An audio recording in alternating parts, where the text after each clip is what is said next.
This episode is a remake of the 1960s book called Twin Engines by the Reverend Wilbert Awdry. So enjoy. One day, the Fat Controller was sitting in his office ready for tea when the telephone rang.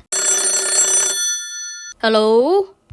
"Hello," said the station master. "You know that Scottish engine you ordered?" "Yes. What is it?" "Well, they've arrived." "Marvellous.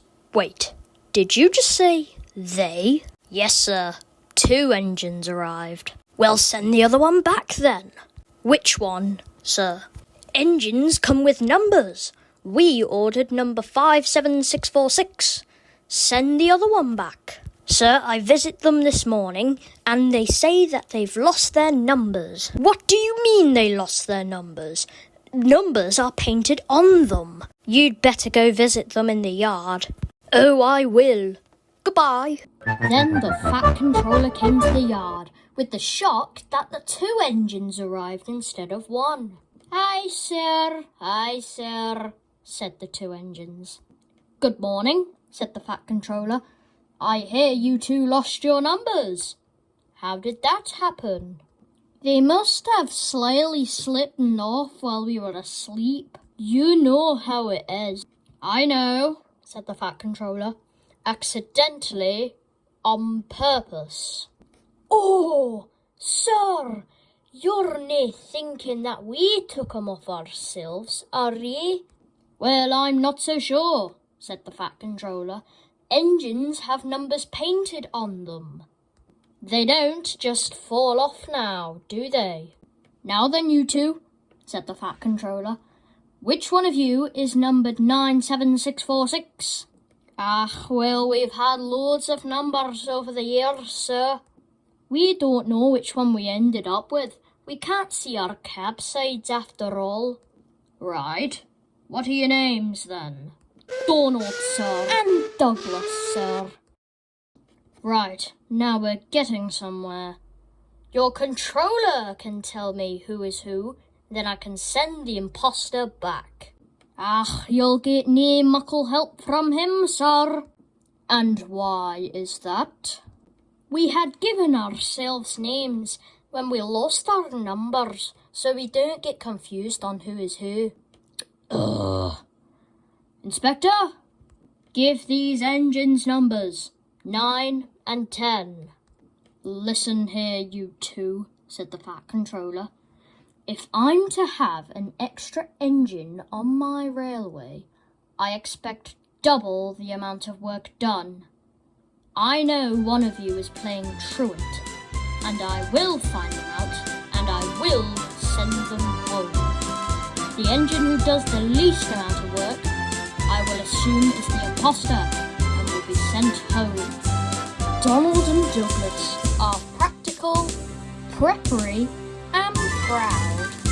Thomas has a special coach waiting for him at the station that Gordon brings with the express. He pulls it in case the carriages are really full and need more room. But today was different.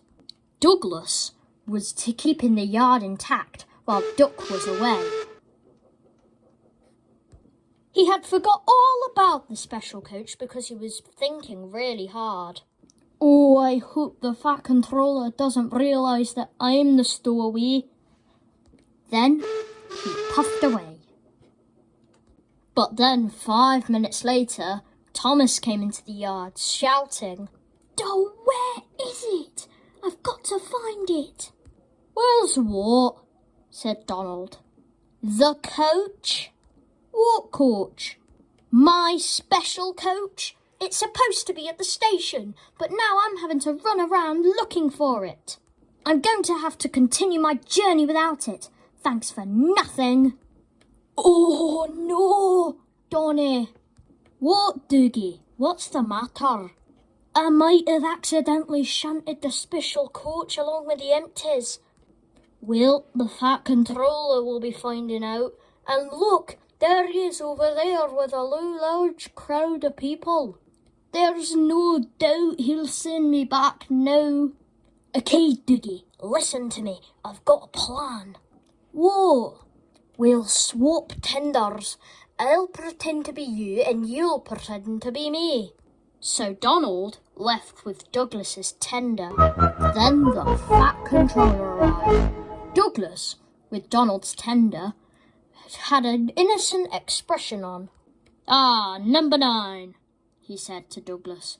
"Now why haven't you taken the goods work yet?" "Well, sir, Dougie took my goods work. My tender's behind me on maintenance." "Now tell me this. Why did number 10 leave so quickly?" Maybe he saw you coming and he thought he was late, sir." "So let me get this straight. Number 10 was shunting in the yard. We investigate the missing coach, and number 10 suddenly disappears with the goods work. These are the facts, correct?" Aye, sir." "Okay, I believe you. Douglas, now why have you got Donald's tender?" Needless to say, the Fat Controller couldn't be fooled. Donald and Douglas would made sure to not play any more tricks on the Fat Controller, or else they'll be sent away for sure, and they were keeping an even closer eye on them. "So I heard, Douglas, you're not supposed to be here." "Aye, it's true. I stowed away here with my brother." "Why is that?" said Percy. "You nae heard. Young diesels are taking over on our railway. When an engine's time is up, they put them on a cold, damp siding and they cut them up." "Oh no, that's terrible." "Aye, so we must keep a good impression with the Fat Controller, or it's game over for Dougie." "Oh, I wish there was some way to help." "Ah, that's mighty fine of you, Percy." "But what?" But one day, snow came early to the island of Sodor, and Donald and Douglas were sent to take care of it. So they coupled back to back with snowplows on their fronts. They cleared the lines. "More snow ahead, Dougie! Full steam!" Donald and Douglas did a really good job in the snow. But then when the twins got back to Tidmouth's sheds, they looked super glum. The Fat Controller was returning with his decision. "He'll send Dougie back for sure now." "It's a shame," said Gordon. "Donald and Douglas were splendid in the snow."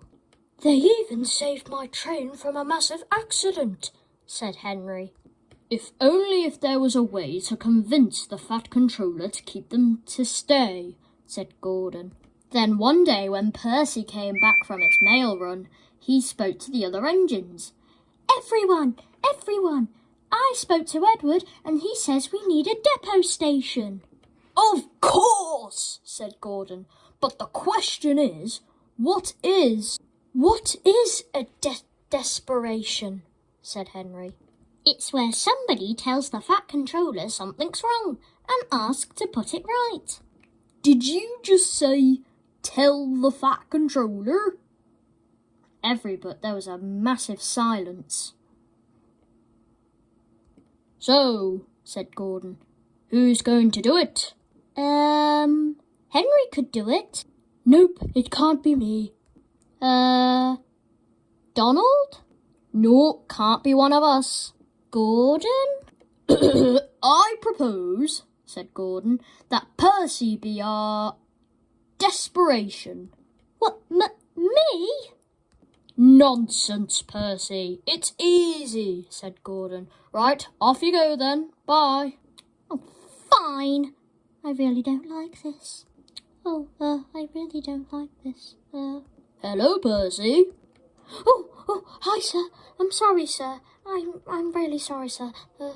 You seem nervous, Percy. What's the matter?" They've made me a desperation, sir. I really don't like it, sir." "Do you mean a deputation?" "Yes, sir. They've made me that, sir. It's about Donald and Douglas, sir. They say, sir, if you send one away, sir, they'll be turned into scrap, sir. Please, sir, don't send them back." "Okay, Percy. That'll do." The next day, the Fat Controller arrived with some news. Yesterday, I was given a deputation. I understand all of your feelings, but I do not accept interference. Oh no. Donald and Douglas? Aye, sir, aye, sir. I hear your work in the snow has been good. Well done. For that you deserve 2 new sets of coats of paint. What colour would you like? Blue, sir, said both of the engines. We shall also have nameplates on you. We shall no longer have any more confusion between who is who. Thank you, sir. So, sir, said Douglas, does this mean that the both of us? I have made my decision, and it means... But everybody was too busy cheering and whistling that the Fat Controller couldn't continue his speech, but was happy that the engines were happy. Donald and Douglas are practical, preppery, and proud. But more than ever, they are both really useful engines. And that's why the Fat Controller regretted his decision on sending one back.